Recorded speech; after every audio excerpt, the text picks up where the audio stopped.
La minute nécessaire et cependant suffisante du docteur Schutz. Schlutz. Schultz.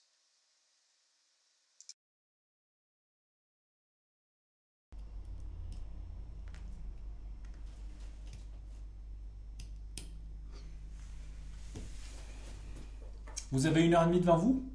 Bien. Pour bien comprendre ce phénomène, mettons-nous à la place de ces klezmorim qui quittèrent l'Europe dévastée avec la ferme intention d'améliorer leur quotidien.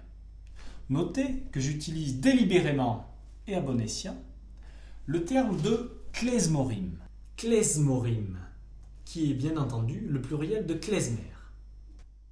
Il faut savoir que jusque dans les années 70, le mot klezmer désigne péjorativement le musicien jouant le répertoire qui, plus tard, prendra le nom de ce dernier.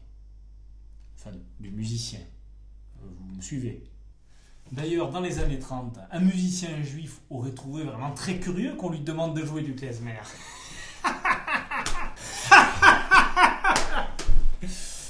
Passons, là n'est pas le sujet. Ils ne se doutaient pas, ces imprudents, que leur musique séculaire n'intéresserait plus personne dans cette contrée où l'on voue un culte sans borne au modernisme.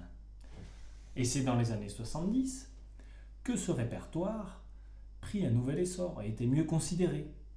Mais en attendant, il a bien fallu s'adapter aux pratiques locales.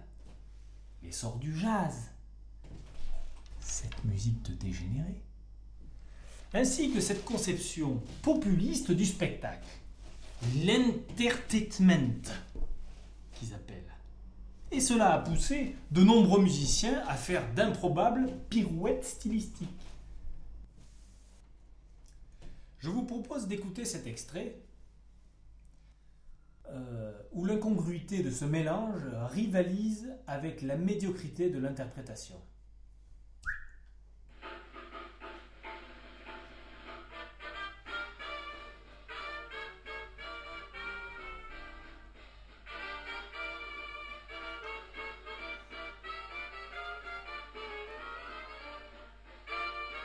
Non, arrête-moi ça.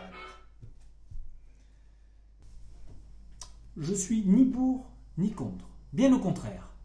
Et je ne voudrais pas qu'on me catalogue parmi les ayatollahs du klezmer.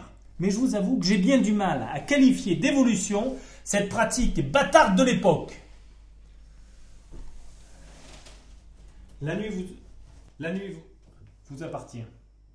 La minute nécessaire et cependant suffisante du docteur Schultz.